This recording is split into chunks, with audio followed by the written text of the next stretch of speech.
sus Biblias, primera a los Tesalonicenses, capítulo 2, hoy día corresponde según lo que ustedes tienen ahí en sus notas. Si no tienen sus notas, se la pueden pedir a cualquier hermano diácono y él le va a entregar gustosamente las notas de la exposición de esta mañana, que lleva por título El Evangelio muestra el amor de Dios. Muy simple, pero muy profundo lo que vamos a ver hoy día al respecto de cómo Pablo dedicó su vida a la exposición de la palabra de Dios y tantas otras cosas más que vamos a revisar en el día de hoy. Vamos a leer de los versículos 9 al 12 inclusive, capítulo 2, versículos 9 al 12. Ahí ustedes tienen algunos espacios en blanco que si quieren ir llenándolos, van siguiendo mi exposición y cuando aparezca la palabra que yo digo, ustedes la van insertando ahí en sus apuntes al respecto. Bueno, dice así la palabra del Señor, versículo 9. Porque os acordáis, hermanos, de nuestro trabajo y fatiga, cómo trabajando de noche y de día, para no ser gravosos o no ser una carga, dice así la otra versión, a ninguno de vosotros os predicamos el Evangelio de Dios. Versículo 10. Vosotros sois testigos, y Dios también, de cuán santa, justa e irreprensiblemente nos comportamos con vosotros todos los creyentes. Así como también sabéis de qué modo, como el Padre a sus hijos, exhortábamos y consolábamos, o también esta palabra consolar se puede traducir por animar o darle un empujón, también quiere decir eso, animar. Así Pablo está diciendo, exhortábamos y consolábamos o animábamos a cada uno de vosotros. Y versículo 12, y os encargábamos que anduvieseis, bien digo, como es digno de Dios, que os llamó a su reino y gloria. 3 versículos o 4 pero muy alentadores. Como dice ahí en sus notas, en la introducción, estamos realmente hoy día, queridos hermanos, en un mundo pero muy rápido. Y de hecho por ahí también los creadores de el horno eléctrico estaban pensando en eso, ¿no? Que la gente tiene tan poco tiempo, entonces vamos a alivianarle el tiempo para que cocinen y meten sus cosas dentro del horno y a los 5 minutos, ¡pum!, todo solucionado. Queremos todo que sea rápido. Hoy día tenemos en nuestro país el internet más rápido de Latinoamérica, pero queremos más rápido. Queremos más cosas más rápido. Ya el auto que corre a 120, que era tal vez años atrás, muchos años atrás, era lo máximo que podríamos ver en el tablero, hoy día ya supera los 280 y más. Queremos ser más rápidos. Y para desgracia de los conductores nos bajaron la velocidad a 50 kilómetros en ciudad. Queremos llegar más rápido, pero en un mundo que está tan acelerado y que de hecho nos hemos insertado tanto en este mundo que muchas veces no tenemos la más mínima intención de separar tiempo para evangelizar. Y es triste en la vida de la iglesia conversar este tema y que debemos ser avergonzados por Dios. Como estamos en un mundo tan rápido, no separamos tiempo.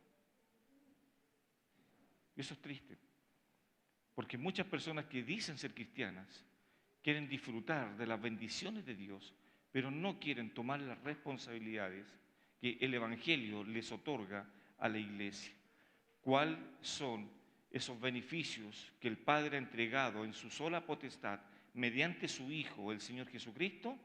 todas las bendiciones de la salvación, la redención, la justificación, la adopción, la regeneración, el perdón de todos nuestros pecados y el don del Espíritu Santo. Todos esos elementos deben de indicar en la vida del corazón de los creyentes que deben ser animados para poder hablar del Señor Jesús. Hay un coro muy antiguo que dice: yo quisiera hablarte del amor de Cristo. Yo quisiera hablarte de Él.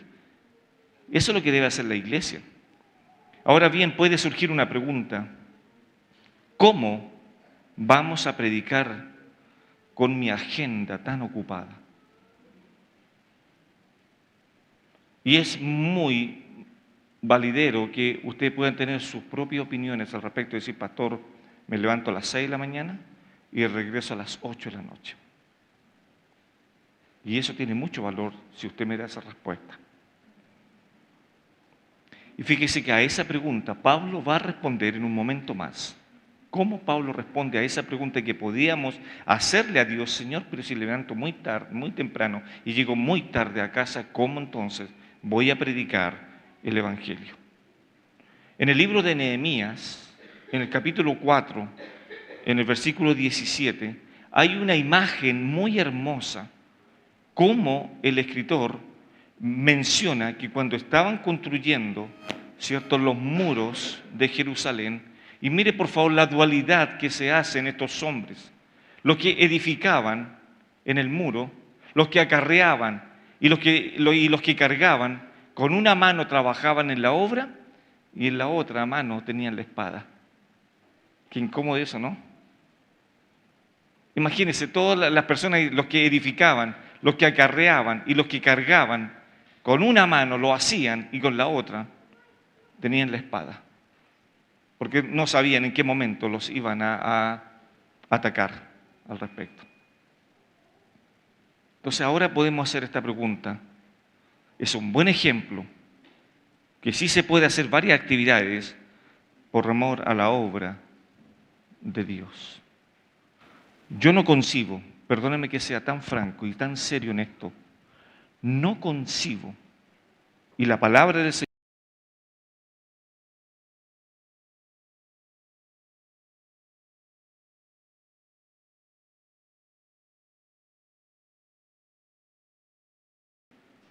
tengo mis dudas, y esa persona debiera examinar su conversión enteramente, debiera examinarse. Porque para eso fuimos llamados, para anunciar las maravillas de aquel que nos llamó cuando estábamos en las tinieblas y nos llamó hacia la luz admirable de su reino. Y la semana pasada dije que habían dos pilares fundamentales por el cual la iglesia fue creada por Dios. Una para glorificarle y el otro para hablar de Dios, para hablar del Señor. Pero si nosotros callamos, los ángeles no van a venir a predicar el Evangelio. Somos nosotros los encargados. Entonces ahora vamos a ver en el punto número 1, que tienen ahí, como dije, sus hojitas, sus apuntes, el ejemplo de Pablo en el ministerio. Cómo Pablo va a responder a todas estas interrogantes tal vez en este mundo, porque no crea, Salomón decía que no hay nada nuevo en este mundo. Todo lo que pasó anteriormente, hoy día también se está replicando con más avances, por cierto, pero aquí en el mundo cuando Salomón escribía, no era tan diferente a nosotros. La maldad también era mucha. De hecho, si usted revisa Génesis capítulo 6, creo que en el versículo 5, 6, por ahí, dice que la maldad de los hombres había aumentado tanto que se había entorpecido el corazón de ellos. Era tanta la maldad que Dios posteriormente tuvo que tomar acciones al respecto. Hoy día es tanta la maldad que hay sobre el mundo que no es tan diferente como lo era antes. Entonces hoy día, con mayor atención y con mayor dedicación, la iglesia tiene que abrir la boca, pero para predicar el Evangelio. No es posible que a los creyentes en sus trabajos no se les conozca por ser hijos de Dios. Y tristemente se les conoce por ser buenos empleados. Es mejor ser reconocido como hijo de Dios en sus buenas obras, en su buen testimonio, en su buen hablar, en su buen caminar. Entonces eso, la consecuencia de eso es que van a ser reconocidos entonces como buenos empleados. En una ocasión, desde este mismo púlpito, dije algo siguiente: nunca, hermanos, digan en sus trabajos que son hijos de Dios, sino que demuestren que son hijos de Dios, que es lo mejor. Demuéstrenlo. ¿Y cómo lo vamos a demostrar? Apenas tengamos oportunidad a hablar del Señor Jesús. Versículo 9. Porque os acordáis, hermanos, de nuestro trabajo y fatiga, como trabajando de noche y de día, para no ser gravosos a ninguno de vosotros, os predicamos el Evangelio de Dios. Pablo apela a la memoria de los creyentes ahí en Tesalónica, para que estos hermanos recuerden cómo estos misioneros trabajaron con sus propias manos para conseguir su propio sustento. Y Pablo decía, esto lo hacemos para no seros una carga a vosotros. Léalo de nuevamente, por favor, más detenidamente el versículo 9. Porque os acordáis, y mira a quién le habla Pablo, os acordáis, hermanos, a los creyentes, a la iglesia en Tesalónica. Recuerde que una cosa para hacer un recordatorio. Cuando Pablo está escribiendo, Pablo no estaba con ellos.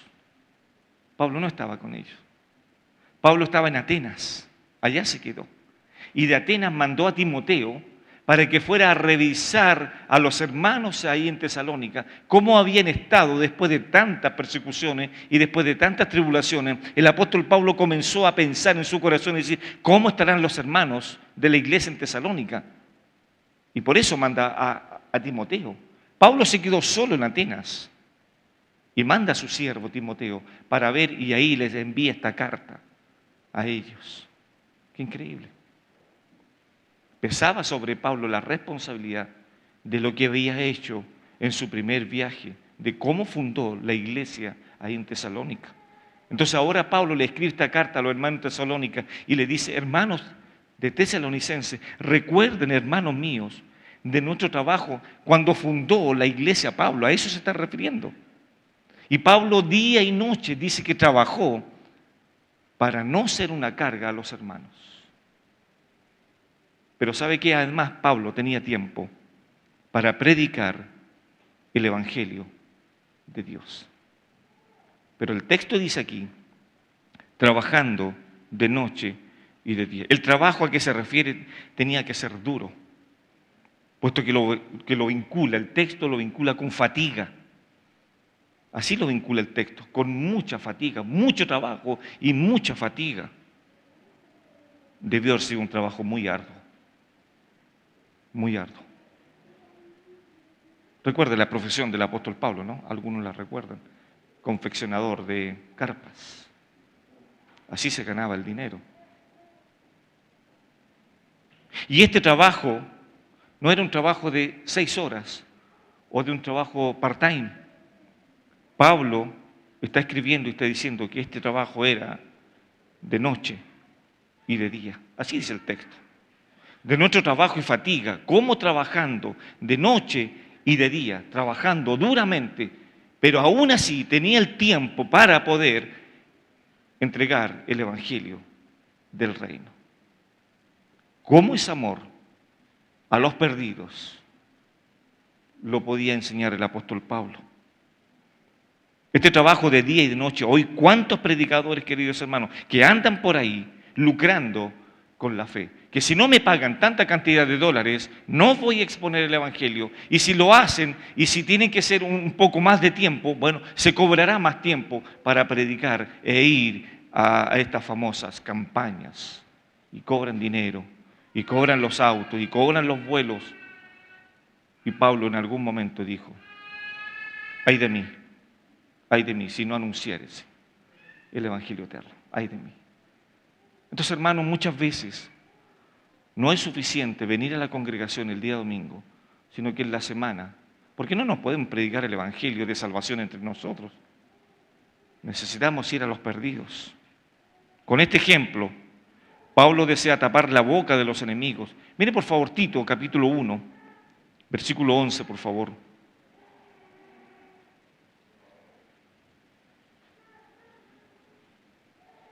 A los cuales es preciso tapar la boca que trastorna casas enteras, enseñando por ganancia deshonesta lo que no conviene. Es necesario tapar la boca y Pablo está haciendo esto. Estamos trabajando de día y de noche para que nadie diga que nosotros vamos a hacer una carga para la iglesia, esta iglesia nueva. Pablo dice que sirvió con limpia conciencia al Señor sin codiciar absolutamente nada a nadie. Pablo lo dijo en el libro de los Hechos, capítulo 20, versículo 33. Pablo dijo, no he codiciado nada de nadie. Mira lo que dice, ni plata, ni oro, ni vestido, de nadie he codiciado. Él se ganaba su dinero, pero también predicaba. Los hombres ahí, cuando construían el muro, lo vimos en Nehemías, con una mano la espada y con la otra cargaban las cosas para construir el muro. Pablo, el tiempo que estuvo en Tesalónica, trabajó muy duro y de esto los creyentes sabían. 2 puntos más que quiero ver ahí, por favor. Primero, se trabaja y se predica. Qué increíble, ¿no? Ahí está en sus apuntes para que lo vea. Se trabaja y se predica. ¿Se puede combinar? Oh, imagínense. Si no se pudiera, sería un caos para la iglesia. Se predica, se trabaja. Y aquí hay 2 cosas que Pablo va a escribir. Dice que este trabajo era un trabajo arduo y una fatiga. El verbo trabajando que aparece ahí quiere decir un trabajo muy, pero muy arduo, muy duro, extremadamente duro, muy sacrificado. Recuerden, por favor, hermanos, dentro de la contextualización del texto, hablar de trabajo hace 2000 años atrás es muy diferente al trabajo de hoy. En muchos lugares, Dios ha bendecido a los trabajadores con aire acondicionado, con buenas instalaciones para que puedan comer y todo lo demás. Si hay algunos departamentos, algunos edificios que son muy altos, se les proporciona ascensores, imagínense. Está todo. 2000 años atrás no era así. No estaba la inspección del trabajo hace 2000 años atrás. No estaba. Entonces el trabajo, Pablo está diciendo, era un trabajo muy, pero muy duro, muy arduo. Pero no descuidó Pablo. Estos misioneros no descuidaron. A pesar de que estaban siendo amenazados constantemente. Recuerde lo que pasó en Hechos capítulo 16, cuando a Pablo y a Silas los metieron a la cárcel, porque simplemente estaban haciendo el trabajo que Dios les ordenó. También significa el verbo trabajar, molestia, y también significa penalidad. Hacer un trabajo muy duro. Está hablando de lo secular, hermanos. Y la fatiga para la cual también Pablo habla, a la cual menciona el escritor, se refiere a un cansancio extremo. A eso se refiere. O sea, era un trabajo extremo, pero también era un cansancio extremo. Pero aún así, el final del versículo 9, ¿para qué se hacía esto? Y además de eso, os predicamos el Evangelio de Dios. Con trabajo y con fatiga, os predicamos el Evangelio de Dios. Cuénteme, hermano, ¿estamos a la altura de esto?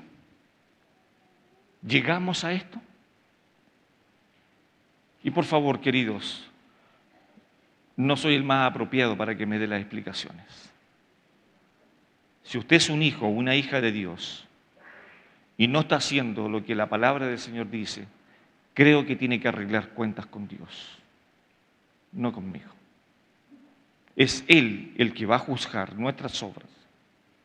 Es Él el que algún día nos va a llamar ante el gran trono, el tribunal de Cristo. En ese trono celestial, Él va a juzgar a cada uno de nosotros. Entonces, queridos hermanos, les ruego que tomemos en serio este tema de qué es lo que debemos de hacer como iglesia del Señor. Muchas veces, vuelvo a insistir, somos como Esaú, que queremos las bendiciones, pero no queremos las obligaciones ni los compromisos por ser el hijo mayor. Y después dice que este es un trabajo, un cansancio, una fatiga. Se refiere a un cansancio y que ya lo único que quiere es llegar a la cama y descansar. Y 2, el tema o el propósito final que aunque esté cansado, Pablo decía, el propósito final es que os prediquemos el Evangelio de Dios. Ese es el fin. Ese es el fin. Hermanos, al predicar el Evangelio no importamos nosotros. Importa su gloria. Importa las personas a quien debemos de llevarle el Evangelio para que hacerlas responsables de la palabra del Señor. Una lección muy objetiva que podemos sacar ahí, lección. La gracia de Dios permite dificultades y también permite persecuciones. Esa es la gracia de Dios. Pero también tiene cuidado de los que son enviados para el cumplimiento de una misión. El apóstol no solo se preocupaba de su propio sostén, sino también de la necesidad de otros. Hechos capítulo 20, versículo 35, Pablo también, no tan solo de sus necesidades, sino que también veía las necesidades de otros. Hechos capítulo 20, versículo 35. En todo os he enseñado que, trabajando así, se debe ayudar a los necesitados. Pablo está atento a eso y recordar las palabras del Señor Jesús que dijo, más bienaventurado es dar que recibir. Esta es la única vez que este texto aparece en el Nuevo Testamento. Nadie más lo dijo, solo el Señor al respecto. Entonces, haciendo un leve resumen, el ejemplo de Pablo a los hermanos en Tesalónica le está diciendo, hermanos, ninguno de ustedes puede hablar mal de nosotros, porque había un rumor en las iglesias que Pablo estaba predicando el Evangelio por ganancias deshonestas y estaba predicando el Evangelio para enriquecerse, y lo que vimos la semana pasada, recuerdan ustedes, de que Pablo dice, porque, capítulo 2, versículo 3 de Primera a los Tesalonicenses, porque nuestra exhortación no procedió de error, ni de impureza, ni fue por engaño, sino que según fuimos aprobados por Dios, para que se nos confiase el Evangelio. Así hablamos, no como para agradar a los hombres, sino a Dios, que prueba nuestros corazones. Entonces ahora Pablo está diciendo, Dios prueba nuestras intenciones. Y ustedes son testigos, y Dios es testigo. Porque el segundo punto del versículo 10, Pablo va a hablar de los testigos en su ministerio. Eso va a decir Pablo. Pablo no está diciendo aquí me mando solo y yo no tengo que rendirle cuenta a nadie. Pablo está diciendo hoy día, delante de los hermanos en Tesalónica, hemos tenido dos testigos. Mire lo que dice por favor versículo 10. Vosotros, los hermanos en Tesalónica, sois testigos y Dios también. Cuando leí este texto, yo decía y analizaba entre mí, porque me costó mucho desarrollar este tema. Nosotros los hombres los podemos engañar y podemos aparentar una cierta espiritualidad, una cierta religiosidad en nuestras vidas. Pero engañar a Dios creo que se hace muy difícil. De hecho, así lo dijo el Señor cuando le habló a las iglesias en Asia Menor, a estas 7 iglesias, lo que el Señor les dice a cada una de las iglesias: yo conozco tus obras. Yo conozco tus obras. Entonces viene Pablo, y yo pensaba en esto, ahora le digo, ¿habrá sido muy osado Pablo para decir, tengo a testigo a Dios? Vosotros sois testigos y Dios también. Y mire ahora de qué lo que es testigo la iglesia en Tesalónica y también Dios. De cuán santa, justa e irreprensiblemente nos comportamos con vosotros los creyentes. Hermanos, Pablo, después que fue azotado en Hechos capítulo 16 y fue metido en la cárcel, de ahí salió de la cárcel y fundó la iglesia en Tesalónica. Ese es el contexto, hermanos. Si Pablo no lo pasó bien, y Pablo le está recordando a los hermanos, si nosotros sufrimos en Tesalónica, o sea, ya no nos fue fácil. Nos azotaron, nos metieron preso, y aún así seguían con la intención de poder predicar la palabra de Dios. Y eso es un testimonio. Nuevamente Pablo les recuerda a los creyentes el comportamiento que tuvo con ellos en la fundación de la iglesia en Tesalónica. Punto número 1, ahí lo que ustedes tienen ahí, del punto número 2 central, ¿no? Dios y los hermanos en Tesalónica son testigos. ¿Son testigos de qué? Y Pablo ahora decir, de mi conducta delante de vosotros. Que no miento, dice Pablo, porque Dios es mi testigo. Poner a Dios como testigo puede ser muy osado, muy valiente, o realmente este hombre sabía tener una conciencia limpia de lo que era entregar el evangelio del reino. Lo tenía claro.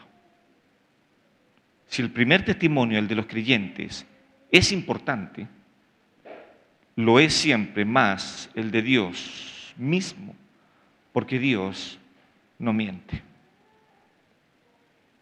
Si Pablo dice, si el testimonio de ustedes es válido de la iglesia, ¿cuánto más será el testimonio de Dios sobre mi vida, de que Él me tiene que juzgar? Y dice, pongo a Dios de testigo de cuán santa, justa e irreprensiblemente me he comportado en medio de ustedes, los creyentes.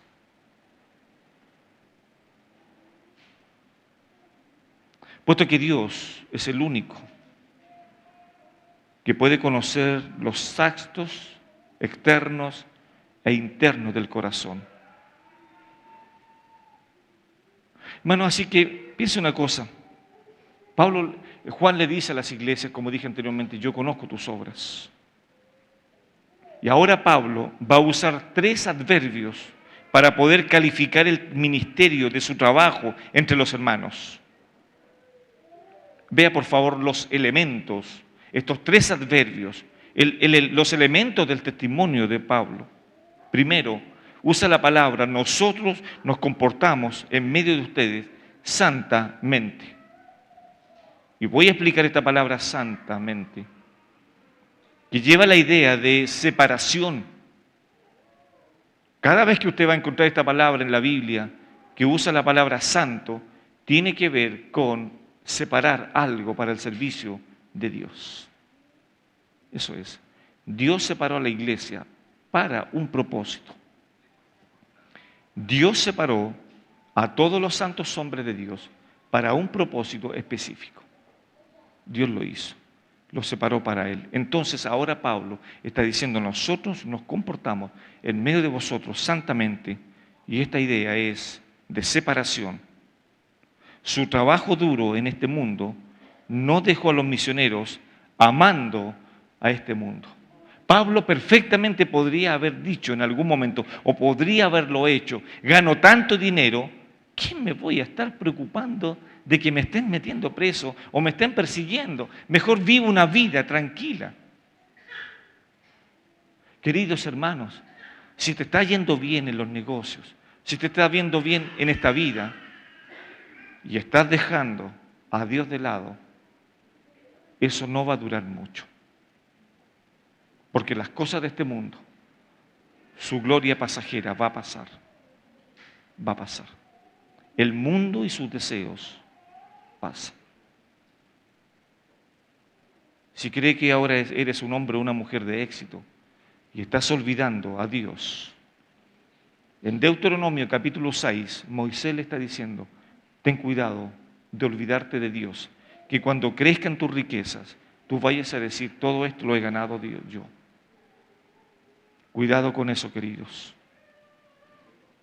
Juan le dice a Gallo, amado, yo deseo, tercera de Juan, yo deseo que tú seas prosperado en todas las cosas, que tengas buena salud, así como prospera tu alma.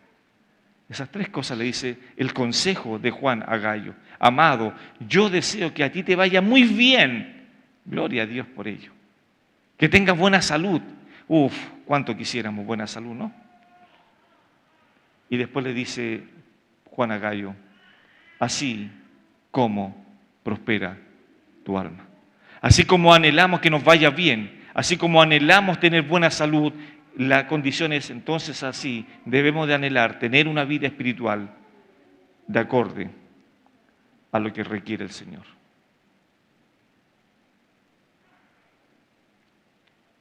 Dios los separó para Él y para su causa a estos misioneros. Aquí se hace de manifiesto la conversión. Noten por favor esta palabra, la conversión. Un hombre, una mujer que ha recibido el perdón de todos sus pecados, entonces en forma inmediata tiene efectos inmediatos en la vida de ese hombre o de esa mujer. Un hombre o una mujer que haya dicho que ha nacido de nuevo y no ama el Evangelio, no entrega el Evangelio y el pecado le hace muy cómodo en su vida, entonces hay problemas en eso. Aquí se hace de manifiesto claramente la conversión en el apóstol Pablo, el amor hacia Dios, el amor manifestado hacia el servicio del Evangelio. Pablo lo dijo innumerables veces: yo soy esclavo del Señor, soy su esclavo, yo soy su esclavo y Él va a hacer lo que quiera de mí. La palabra justa, Pablo también lo menciona en este lugar. No está hablando Pablo de la justicia impartida divina a nosotros, que hoy día Dios nos ve justo por el sacrificio perfecto de Cristo en la cruz. Esa justicia imputada a nosotros y esta justicia de la cual Pablo está hablando es la repercusión, es la consecuencia de haber sido justificados por Dios. Este concepto se halla también en Mateo capítulo 5, versículo 10. El concepto de justa o justicia o justo significa vivir una vida en equidad, una vida donde la gente diga esto es malo y usted va a decir no, o viceversa. Mire lo que dice Mateo 5:10: bienaventurados los que padecen persecución por causa de la justicia, no de la justicia de los tribunales humanos, sino que Mateo está diciendo otra cosa, de la justicia, de mi forma de vivir el Evangelio. Cuando yo viva una vida de acorde a la palabra del Señor, entonces, bienvenida persecuciones. Bienvenida. Y ahí tendremos que abrir los brazos y decir, vengan más persecuciones. Si quieren mis compañeros difamarme, si quieren mis compañeros atormentarme, si quieren mis patrones despedirme porque soy cristiano, abrir los brazos y decir, Señor, gracias. Señor, gracias, porque ese es el mejor indicio para poder saber que estoy haciendo justicia en este mundo, viviendo una vida de equidad. Eso quiere decir, un verdadero creyente, bienaventurado, dichosos, felices, los que padecen persecución por causa de la justicia, porque de ellos es el reino de los cielos. Y mire el 11, por favor, cómo siguen. Bienaventurados cuando por mi causa os vituperan y os persigan y digan toda clase de mal contra vosotros mintiendo. Mire lo que dice el 12. Nuevamente, gozaos y alegraos. ¿Por qué? Porque vuestro galardón es grande en los cielos. Y tenemos un ejemplo, porque así persiguieron a los profetas que fueron antes de vosotros. Entonces, cuando comience la persecución en la vida de los creyentes, debemos de glorificar a Dios, debemos de darle gracias, pero una cosa más, debemos de pedirle fortaleza para poder soportar esas pruebas. Es hermoso esto, hermanos. Sigamos. La justicia significa también una vida recta, o también significa vivir en integridad. Y Pablo dijo eso: yo he vivido con ustedes separado por Dios, pero también he vivido una vida íntegra delante de ustedes. Lo he vivido. ¿Y quiénes son testigos? La iglesia y Dios. Dos elementos. Qué increíble, hermanos.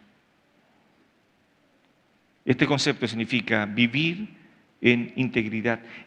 Y de esto es la consecuencia de la salvación. Y el tercer concepto, o el tercer adverbio que aparece acá, es la vida de ser irreprensible. Mira lo que dice Pablo. No tan solo la irreprensibilidad del apóstol Pablo involucra a los hombres, sino que también Pablo está diciendo, yo he sido irreprensible. La palabra ser irreprensible significa no ser culpado o no ser acusado de algún delito. Eso dice Pablo. No significa que sea sin pecado, significa no ser acusado. Y el mismo término aparece en 1 Timoteo capítulo 3. El obispo debe ser irreprensible, marido de una sola mujer, no dado al vino, no dado a la ganancia deshonesta, hospedador, que tenga su familia en sujeción y tantos otros más requisitos. Pero no significa que el obispo no tenga pecado, sería imposible. Sería imposible. Entonces ahora Pablo está diciendo que Pablo se comportó en medio de ellos siendo irreprensible. Esto incluye a los hombres y a Dios. Segunda Timoteo, capítulo 3, versículo 12, por favor.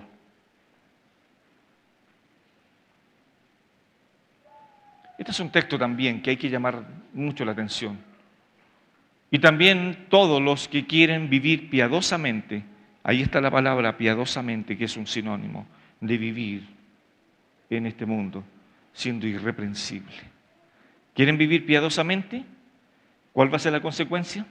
Les van a aumentar el sueldo, los van a ascender en el trabajo, les van a dar un carro nuevo y le van a pagar el arriendo todos los meses. No, es una falacia. Van a ser perseguidos. Vamos a ser perseguidos. Y hermanos, si no hemos sido perseguidos o no hemos sido odiados alguna vez, es peligroso. Es peligroso. No significa que usted vaya a buscar a su vecino para que lo odie y así cumple la palabra del Señor. Vamos a ser odiados. ¿Sabe por qué? Porque cuando usted va a hablar del Señor Jesús y esto al mundo le va a incomodar. Le va a incomodar. Porque vendrán tiempos en que los hombres sufrirán de la sana doctrina, de las sanas palabras de Dios. No la van a querer escuchar. No van a querer escuchar que son pecadores y que están distanciados de Dios y que necesitan al Señor Jesucristo para el perdón de sus pecados y obtener la vida eterna. Eso la gente no quiere escuchar. Hoy día la gente no quiere escuchar malas noticias. Y la iglesia está para dar malas noticias y también para dar una muy buena noticia. ¿Cuál es la mala noticia? De que todos son pecadores y estamos apartados, como dice Pablo a los romanos. Por cuanto todos pecaron, se hicieron cortos para el reino. No pueden entrar al reino. No pueden. Entonces, si no somos perseguidos en la iglesia hoy día, entonces, hermanos, tengamos cuidado.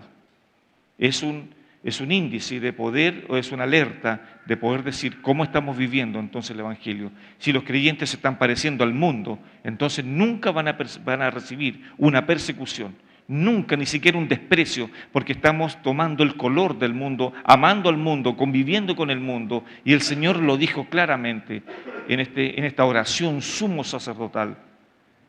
Están en el mundo, sí, estamos acá, pero no somos del mundo. Así lo dijo Jesús. Y por eso es que Jesús vuelve a decir, Padre, te pido que los guardes. Los guardes. Y después pide el Hijo al Padre, Padre, santifícalos, apártalos, santifícalos. ¿En qué? En tu verdad. ¿Y cuál es la verdad? Tu palabra. Hermanos, si queremos parecernos a Cristo, aquí está nuestro manual de fe y de conducta, que es la palabra del Señor. Y Samuel, cuando escuchó la voz, no dejó caer al suelo ninguna de las palabras del Señor. Ninguna. Lo atendió perfectamente. Hermanos, lo más fácil hoy día de vivir el Evangelio es parecernos al mundo. Es lo más fácil. Eso es lo más cómodo que hay, parecernos al mundo. Es lo que una vez Pedro lo dijo. Pedro es el mejor referente para no hacer lo que él hizo, ¿no? Se estaba calentando en el frío de la noche y se acerca una persona y le dice, tú eres uno de ellos. ¿Cómo se dio cuenta esta persona que era uno de ellos? Porque tú hablas como Él, te vistes como Él, tienes misericordia como Él, y amas como Él, y caminas como Él, y te vistes como Él. Pero hoy día el mundo, la iglesia está diciendo, no sé de qué me hablas. No, si yo voy de repente a la iglesia, me llevan. Mi esposa me lleva obligado. Bueno, está bien. Entre más nos parezcamos al mundo, menos persecución vamos a tener. Y eso es peligroso. También los que quieren vivir en este mundo piadosamente, en Cristo Jesús. Mire por favor lo que dice. Ahí está la regla. Los que quieren vivir piadosamente, pero esa vida piadosamente tiene que corresponder al Señor Jesús. Entonces vamos a padecer persecución. Si queremos vivir en este mundo quieta, relajadamente, sin ningún contratiempo, allá usted. Ni siquiera el color de las uñas se le va a manchar. Pero si quiere vivir de acuerdo al Evangelio y de acuerdo a los estándares divinos, estemos preparados para sufrir. Estemos preparados para ser perseguidos. Y vamos a ser perseguidos porque vamos a hablar de Cristo. Punto número 3 y último, por favor. Un recordatorio y una exhortación a la santidad en el Evangelio. Es el tercer punto y final que quiero compartir con ustedes. Un recordatorio, Pablo les va a decir a ellos, y también una exhortación. ¿A qué? A que vivan la santidad, pero que sea el medio el Evangelio. No se puede conseguir la santidad sin el Evangelio, sin la palabra del Señor, sin el conocimiento de su palabra. No se puede conseguir. Versículos 11 y versículos 12. Así como también sabéis de qué modo, como el Padre a sus hijos, exhortábamos y consolábamos o animábamos a cada uno de vosotros, y os encargábamos, por favor subraye esta palabra en su Biblia, os encargábamos que anduvieseis como es digno de Dios, que os llamó a su reino y gloria. Qué privilegio para cada uno de los que hemos recibido el Evangelio en nuestros corazones, y Dios abrió nuestros corazones para recibir el Evangelio y ser perdonados, que Él nos haya llamado. Todo lo hizo Dios.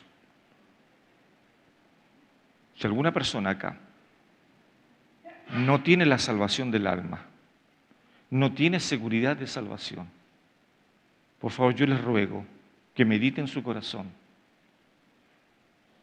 y que pueda recibir esta oferta gratuita de parte de Dios.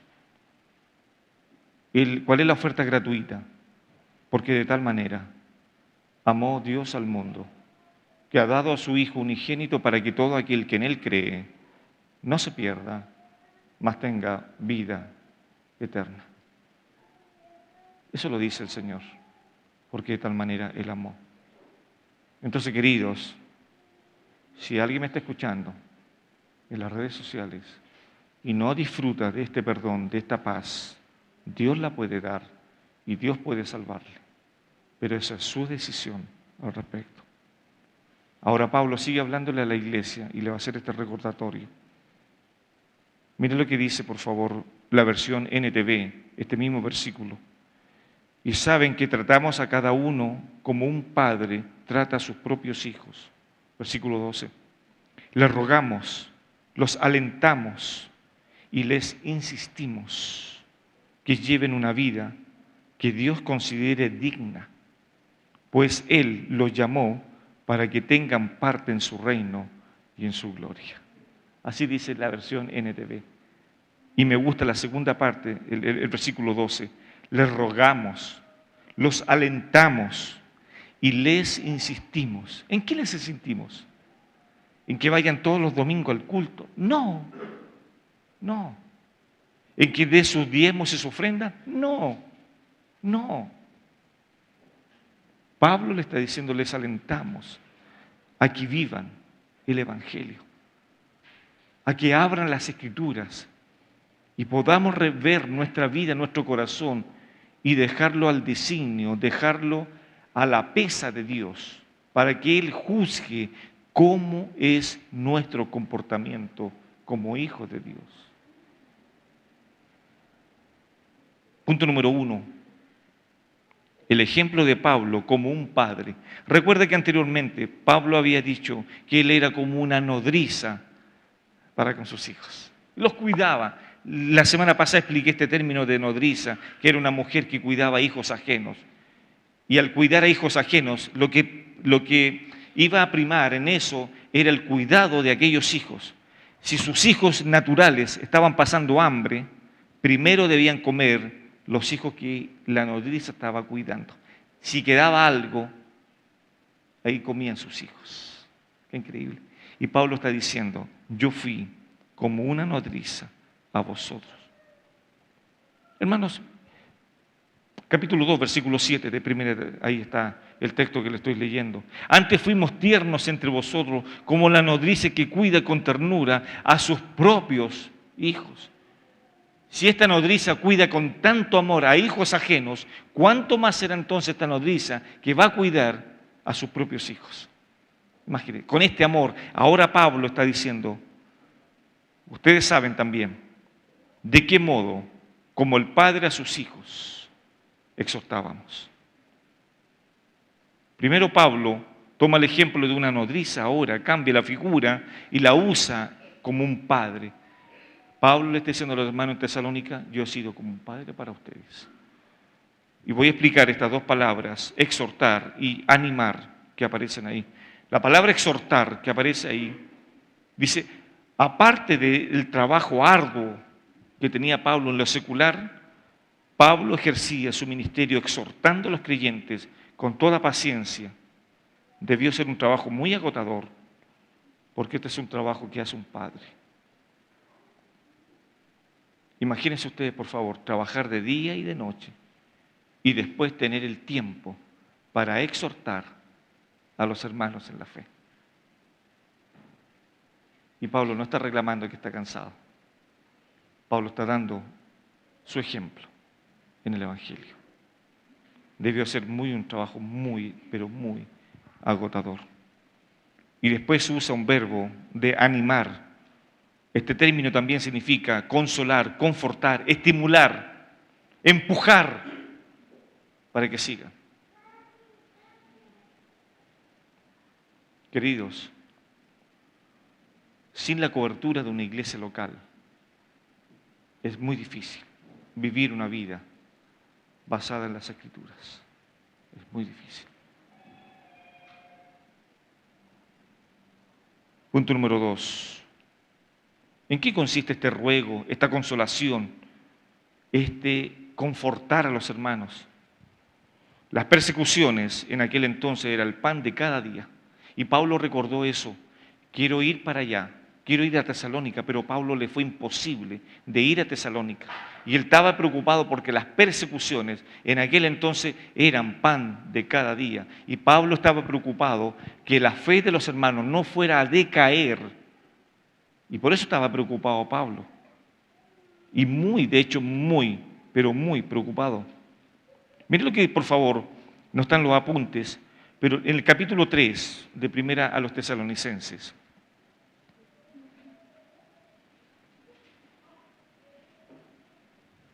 Capítulo 3, que va a ser parte de mi predicación allá por el 23 de abril, pero le quiero adelantar algo, ¿no? Por lo cual, no pudiendo soportarlo más, acordamos quedarnos solos en Atenas, dice Pablo. Y enviamos a Timoteo, nuestro hermano, servidor de Dios y colaborador nuestro en el Evangelio de Cristo, para confirmaros y exhortaros respecto a vuestra fe, a fin de que nadie se inquiete por estas tribulaciones, porque vosotros mismos sabéis que para esto estamos puestos. Como diría por ahí un buen chileno, más claro, echarle agua. ¿No? Más claro echarle agua. ¿Para qué fue?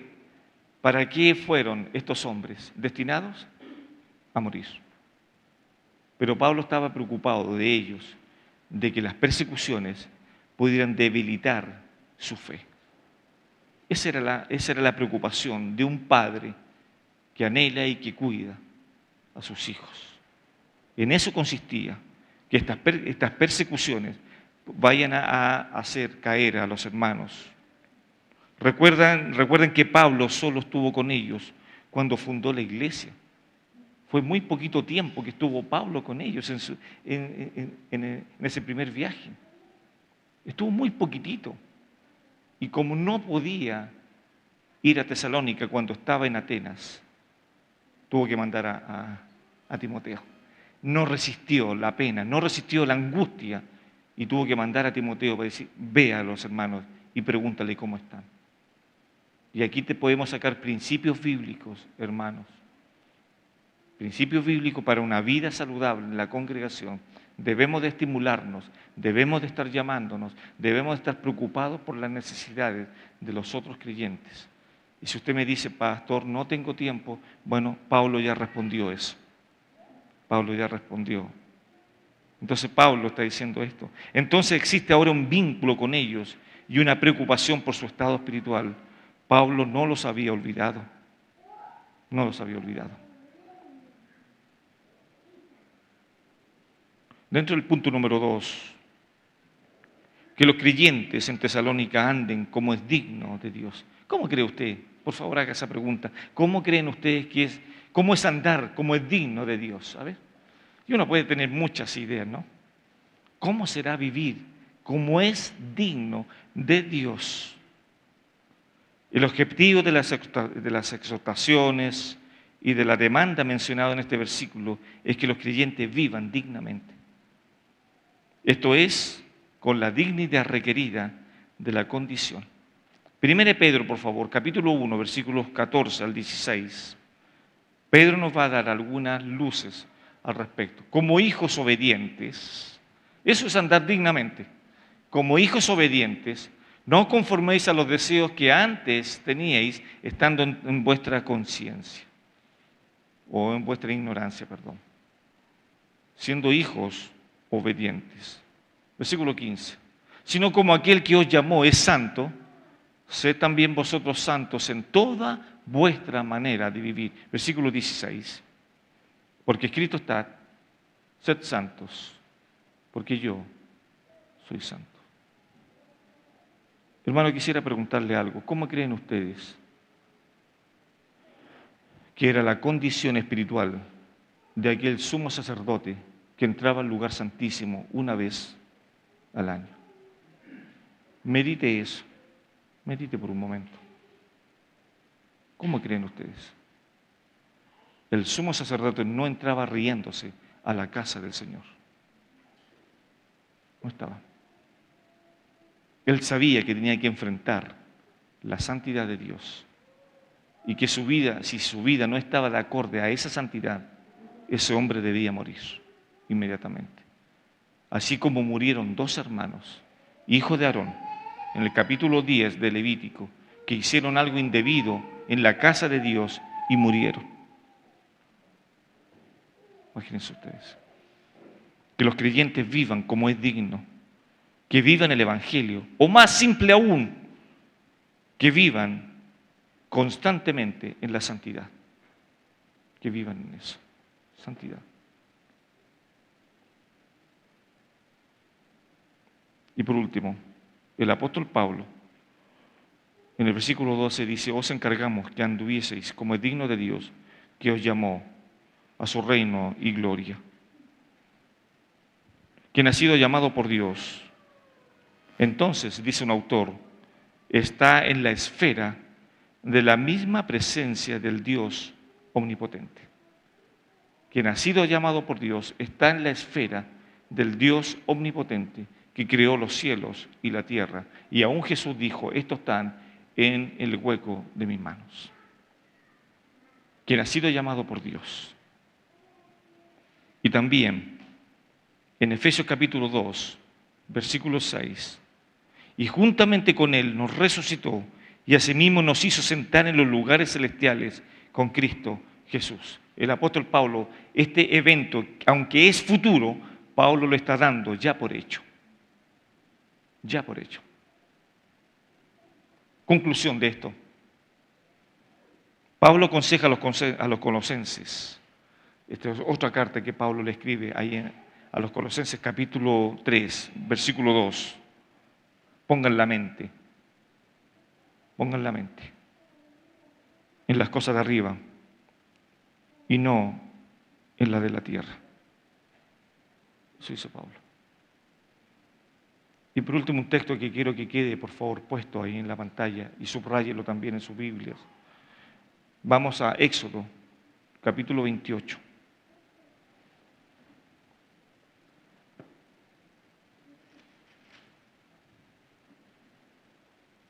Versículo 36.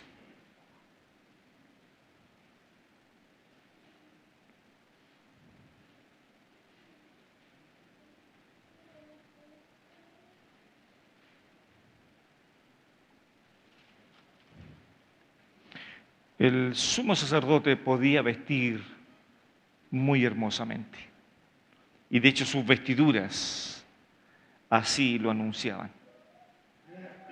Cada vez que un hombre se ponía esas vestiduras, estaba reflejando la santidad de Dios. Hablo del sumo sacerdote. Y Pablo le aconseja a la iglesia, ustedes deben de andar como es digno del llamamiento, como es digno de Dios. ¿Sabía usted que era imposible que el pueblo de Israel, con lo astuto que eran, podían falsificar las vestiduras de un sumo sacerdote? No podían falsificarlas. Nadie podía ponerse esas vestiduras si no era ordenado por Dios. Entonces aquí vemos dos cosas: la hermosura de las vestiduras y la santidad en el sumo sacerdote. Y Pablo dice que nosotros hemos sido vestidos, hemos sido lavados en la sangre del Cordero. Yo le dije el 36, pero quiero por favor un poquito más atrás, en el versículo 30, para poder finalizar en el versículo que aparece ahí. Y pondrás en el pectoral del juicio Urim y Tumim, para que estén sobre el corazón de Aarón cuando entre delante de Jehová. Y llevará siempre a Aarón el juicio de los hijos de Israel sobre su corazón delante de Jehová. Harás el manto de efod todo de azul, y en medio de él, por arriba, habrá una abertura, la cual tendrá un borde alrededor de obra tejida, como el cuello de un coselete, para que no se rompa. Y en sus orlas harás granada de azul, púrpura y carmesí alrededor, y entre ellas campanillas de oro alrededor. Una campanilla de oro y una granada, otra campanilla de oro y otra granada, en toda su orla del manto alrededor. Y estará sobre Aarón cuando ministre, y se oirá su sonido cuando él entre en el santuario delante de Jehová y cuando salga, para que no muera. Note ahora lo que viene, versículo 36. Harás además una lámina de oro fino y grabarás en ella como grabadura de sello, santidad a Jehová. Santidad a Jehová, dice. Y versículo 37. Y la pondrás como un cordón de azul y estará sobre la mitra. Por la parte delantera de la mitra estará. La mitra era una gorra larga y en el frente tenía esta lámina de oro y que decía santidad a Jehová. Hermanos, dura cosa es y peligroso es caer en las manos de un Dios santo, de un Dios vivo. Y si no vivimos de acuerdo a esos estándares, tenemos problemas y hay que solucionarlos inmediatamente. Hay que vivir el Evangelio, hay que vivir en santidad y abrir nuestra boca para anunciar las hermosuras de nuestro Creador. ¿Oramos? Padre, ayúdanos, porque muchas veces, Señor, somos deficientes en nuestro andar como hijos tuyos. Padre, tal vez alguno de nosotros ni tal vez recuerda cuándo fue la última vez que habló de Cristo. Pero Padre, no es tan solo hablar de Cristo. Mateo 28, el verbo que cobra importancia es hacer discípulos. Y Padre, muchas veces los cristianos confundimos que hablar de Cristo, hablar del Evangelio es decirle a una persona, Dios te ama. Que por cierto es así. Pero Padre, anunciar el Evangelio conlleva otras cosas. Y Señor, examina nuestros corazones si hemos sido negligentes en este mandato. Señor, podemos tener muchas actividades, pero Pablo nos enseñaba que él trabajaba de noche y de día para no ser gravoso a la iglesia.